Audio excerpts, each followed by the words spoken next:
Well,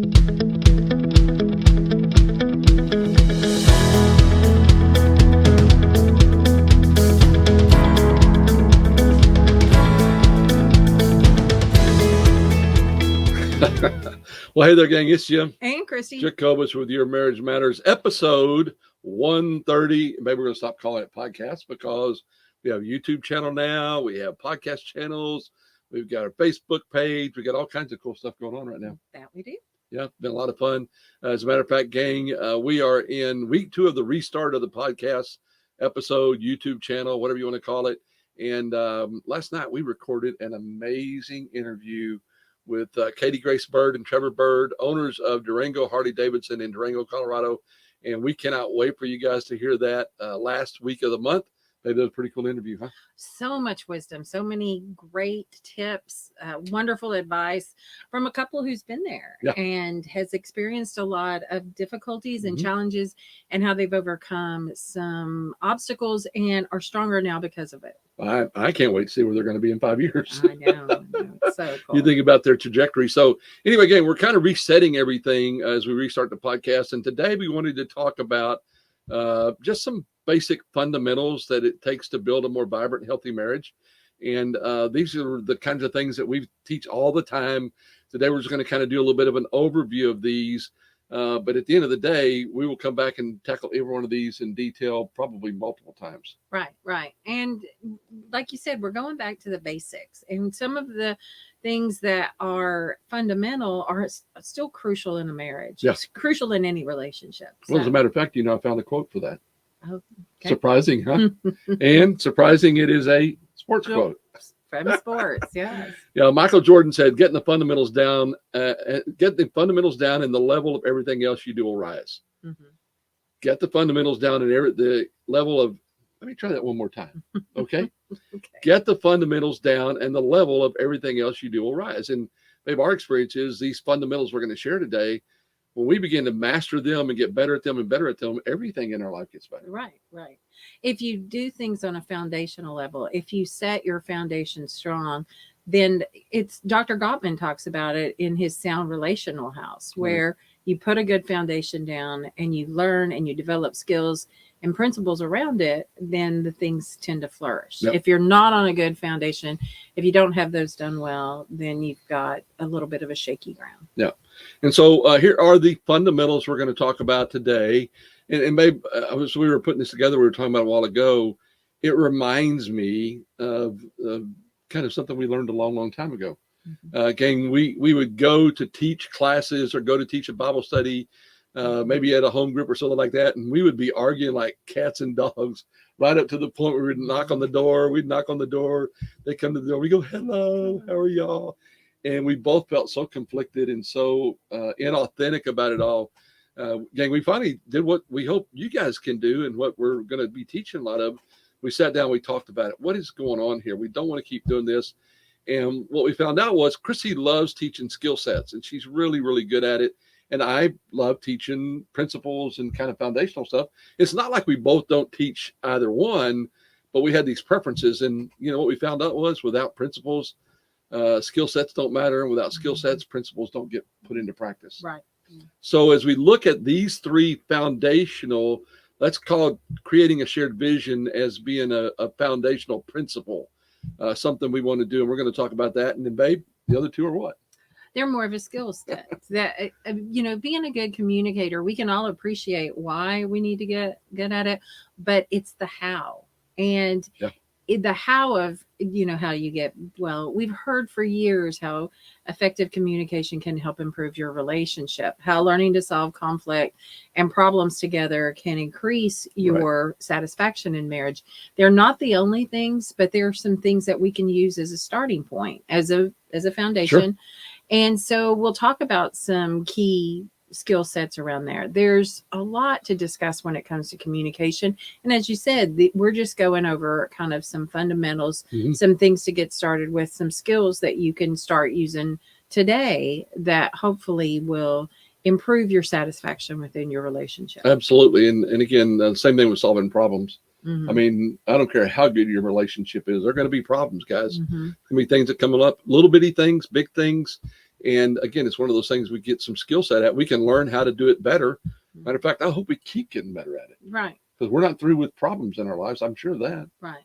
And sometimes the problems aren't between us. They're not an internal conflict. Right. They're an external conflict that we have to work together and see how we're going to solve those. Absolutely. I think the harder ones to solve are when the problem is between the couple or between us. So I think, that's an important thing to learn, is that conflict is inevitable. Conflict will occur. And how are we going to get better at it? Through communication and some other things as well. I guess you and I have kind of forgotten what it's like to solve problems between each other, because it's been so long since we had it. He says tongue in cheek. In true transparency, we all still struggle. Absolutely. And marriage is and sometimes a roller coaster, and we have to learn how to navigate and stay the course. And so these are some skills that hopefully let's talk about them a little more depth. Okay. Sound good? All right. So the first one is called creating a shared vision. And babe, this has kind of been something that's new for us. Not that we haven't done it in the past, but gang, as we've begun to live this lifestyle, living full-time in an RV, traveling around the country, spending time with family, all of the things that's brought to us, our life has gotten better and better and better. And baby, I've been fond lately of saying, I don't think I've ever felt so at peace, so content, so happy as I feel here lately. And so we like to ask ourselves, when things like that are going on, why is that going on? Why is it different? And it's not just that we've been going some amazing places, which we have, that we spend time with family, which we have. There's more to it than that. Right. And lately, we've just kind of lit on this idea that part of this is because when we lived in our home in Sugarland, I mean, we had a great marriage. It's not like it was any, problem, but you had your work and your career. You had things that you did in the community. I had my career traveling around the country and speaking, consulting and everything like that, playing racquetball. We would come together and be married, not that we weren't married, we weren't together, but we come together and do the married thing. And then we go out to do our stuff. Well, here we are together, gang, all day long, most every day, 430 square feet. And it has driven us closer together and caused us to use all these skill sets we're talking about. But we have this shared purpose now, the shared lifestyle now that we didn't have before. Even though we had a great life, it's different. Do you feel that too? Yes. And I think one of the reasons is we have to collaborate. We have got to be a team to get things done. And it's so important when you have that shared vision. It's like a team. It's like teams that go out and play sports or anything where they can be a work team where you need to accomplish certain goals. If one person goes off and does their own thing, it might not necessarily hurt the team, but it certainly does improve effectiveness when you can work together, when you do have a shared vision. Companies a lot of times have mission, vision, value statements that'll help direct their path. And the same can be true of a marriage where you're on the same page. I hear people a lot of times saying we're like two parallel cars going down the road. No kidding. And sometimes you need to make an effort and become intentional about getting your paths aligned. That's a great way of putting it. And getting in the same car, because oftentimes it's very easy in the description you just said about living and doing our own thing and needing to meet our own personal objectives, that we lose sight of the fact that we are busy, but our relationships, our family and our friends are our priorities. So I think with that, sometimes creating a shared vision can be as simple as just saying, we're going to get on the same page. We're going to be, going through this life, doing this journey together in a combined way, and collaboration too. Well, and what I think is this lifestyle has become the shared vision. Right? Living, traveling full time in an RV, figuring out where we're going to go, how we're going to get there, all of that's become a shared deal. And what's really, I feel like when we have a problem, it's not my problem. It's our problem. It's Team Jacobus's problem. Right. And if that means something's wrong with the rig or with the truck or, whatever, it just seems like we've both taken on everything as it's a Team Jacobus problem, not a Jim or Christie problem. Right. And one of the things we said with this year going forward it wasn't just going to be about, Yeah. just checking off the boxes and having a good marriage. What can you do to have Exactly. stellar relationship, one that will want to be emulated? And it can be difficult. Right. It can be difficult because we have different priorities, different skill sets and everything, but coming together and saying, okay, here's what we're going to do that's in the best interest of each other. Right. Is crucial to that. Yeah, and so we're talking about how do you level up this year, and we're going to talk a lot more about this. And again, we're going to be real straightforward with you. We're still kind of exploring what this is and why it works and how it works, and so we'll be going through this year. And by the way, in just a few minutes, we're going to share with you a tool that we created, a bucket list exercise. We talked about back during the 12 days of Christmas, but we're going to share it with you today.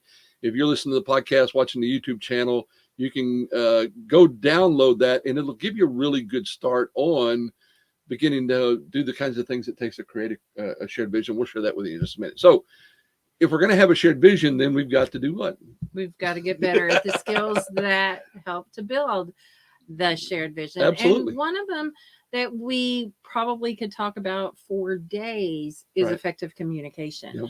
Yep. There's so many elements of that. I have talked to people before, and I think now with social media and also with instant messaging and ways to get to talk to people all the time, Right. there's not a lot of times a deficit in communication. It's just how Effective communication. exactly Maybe. effective. Exactly. So I think in order to do this, there's a couple of skills that we would pass along to people, but sometimes it's just making communication connective. So we're using our communication not just to go through a checklist of stuff, Right. but more importantly, it's something that we're doing to stay connected to each other. We've oftentimes said one of the simplest things you can do is just commit to 30 minutes a day of effective communication. And a lot of times in our busy lifestyles, I know that is difficult. I know that can be very hard, but it keeps us hopefully staying connected to the other person. Yeah, we heard Katie and Trevor's tell us that last night. You'll hear that in their interview about how they're intentional about doing that. And, you say, yeah, it's hard because we're so busy. But what's more important than that? Mm-hmm. Mm-hmm. I mean, something else needs to take a back seat to you and I sitting down and communicating on a regular basis. And gang, we're gonna get into more depth and share with you lots of very practical skill sets and everything. But babe, I like your idea of not talking about the 3 P's or now the 5 P's.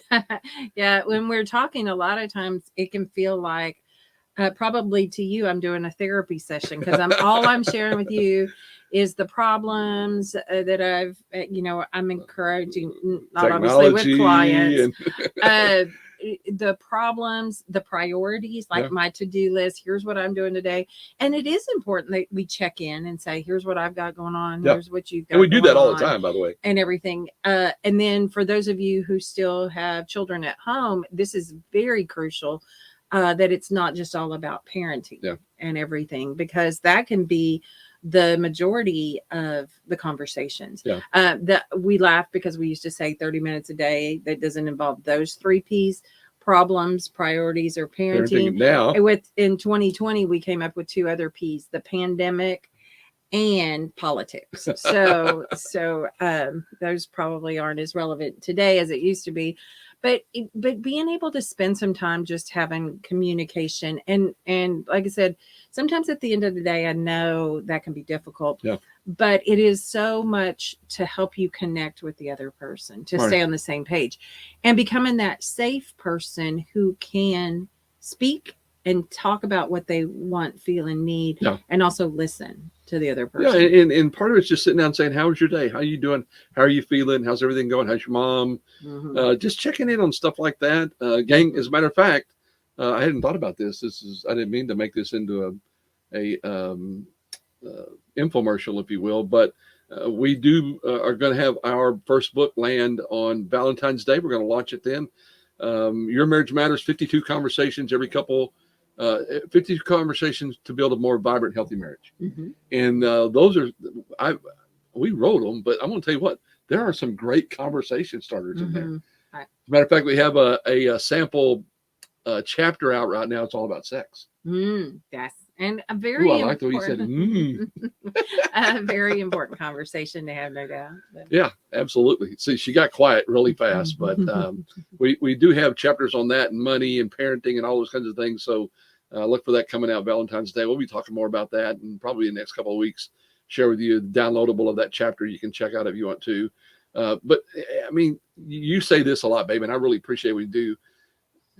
Communication is important here, but it makes all of life better. It makes work better, family better, just in the community better. I mean, wherever we go, people like great communicators, and that's both speaking and learning to listen well. And so we'll be talking about that a lot more in the future. And then it's also this skill set here. I have learning to solve problems. Yeah. Life is filled with conflicts and things that need to be navigated, negotiated.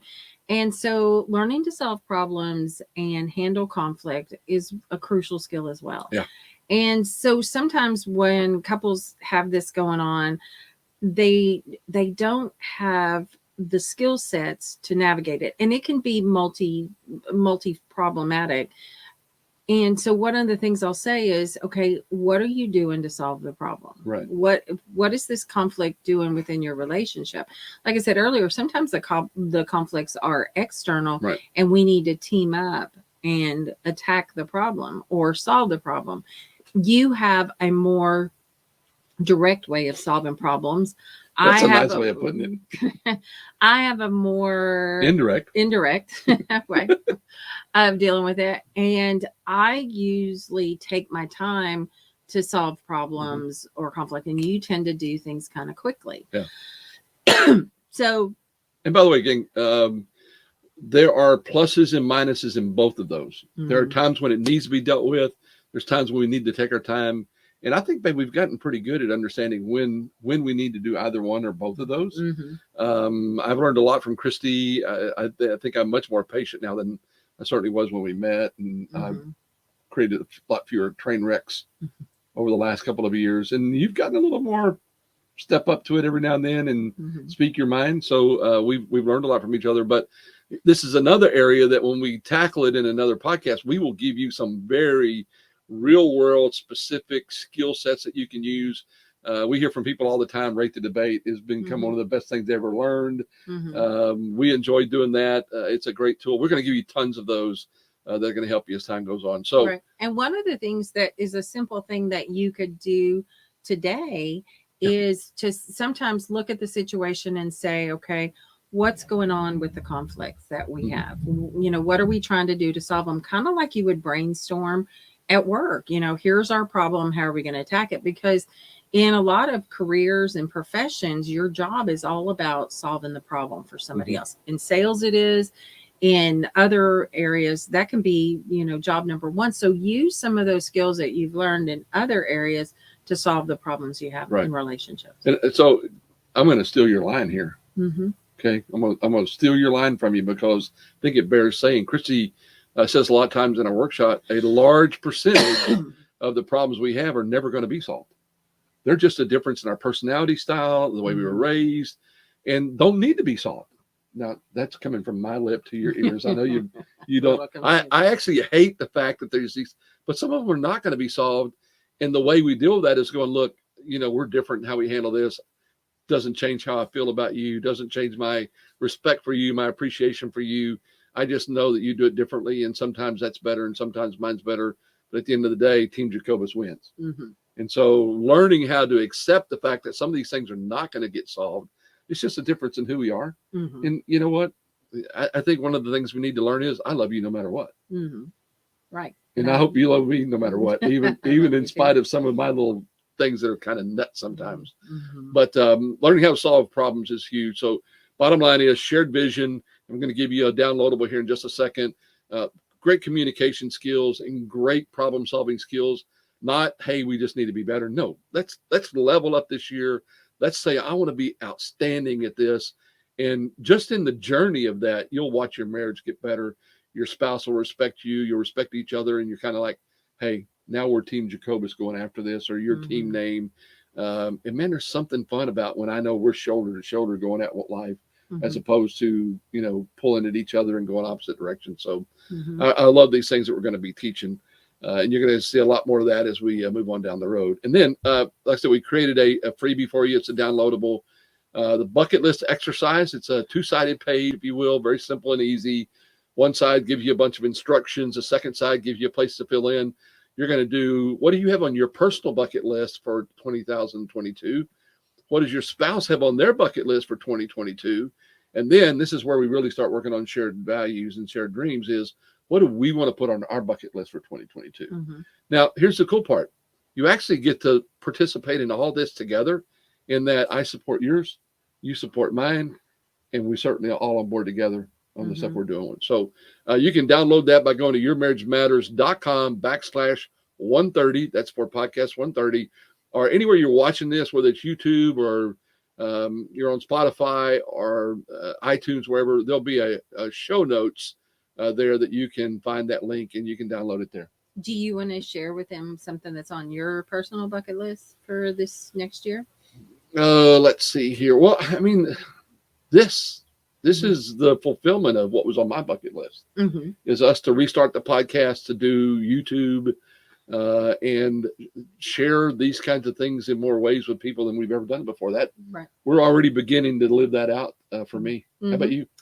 I think the reason why I asked that question and the reason why I wanted to have this conversation is sometimes people think bucket lists have to be these over the top experiences, and they certainly can contain those and everything, I never have wanted to jump out of an airplane, so that never. That's not going to be a shared vision for either one of us.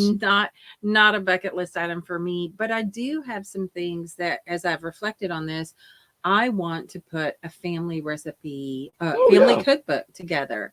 And the way her family cooks and she cooks, oh my gosh. So I thought, wouldn't it be great to pass along to other people, not just recipes, but stories and things that will go and really be a gift and last a lifetime, I hope. So that's one of the things on my bucket list. I've had other people share some stuff with there. And one of the things that's great about writing these out is when you share it with people who can help make your dreams come true. That's very important. But you'll hear other people's idea and thought, that's a great, they'll add to it. Yeah, I'm going to add that because that's so great. So, and we certainly want to be an encouragement to you guys. And again, we talk about this RV lifestyle because it's what's driven us together. If you want to do that, fine. We highly recommend it for the right folks. But we want you to have your version of this. What do you want to accomplish together this year? Do you want to buy your first house? Do you want to have your first kid? Do you want to you've already got kids and now you're going to, know what? We're going to raise great kids. We're not just going to check boxes and make sure they don't die. We want to raise some great kids. And so we're going to make that our shared vision moving forward. Whatever it is that drives you together, that's what's going to be good for you. Right. And one of the things I liked about Katie and Trevor's interview, and I don't want to spoil I wish they'd already heard it. Yeah. I don't want to spoil some of it, but it can be great to work through challenges and start new businesses together and all that comes along with that. So maybe there's folks out there who want to start a new business or do something along those lines. So I'm going to tease that a little bit and just tell you that there was a point in time where Trevor was like, oh, okay, this is it. And Katie was like, no way. And then there was a time later on where Trevor was like, okay, no, this is not it. And Katie was like, yes, it is. So long story short, you're going to love that story. You're going to have a lot of fun with them. But anyway, we really appreciate you guys. Thanks for sharing your time with us. Reach out to us. You can talk to us on our Facebook page. You can talk to us through the YouTube channel. You can email us. You see our email addresses down there. We welcome those. We want to know what your items are. Take the bucket list and download it. I'll be really transparent with you. We're going to ask you to give us your email address so we can stay in touch with you, but we're not going to spam you. That's not what we do. We just want to stay in touch and continue to share things with you. So thanks a lot. We appreciate you guys. It is an honor that you would spend any time with us. Let us know what you'd like to hear from us. What can we cover that will be helpful to you? And at the end of the day, we hope you can look at each other and say what we do on a regular basis. Babe, I absolutely adore you. I love you. You guys have a great day. Take care.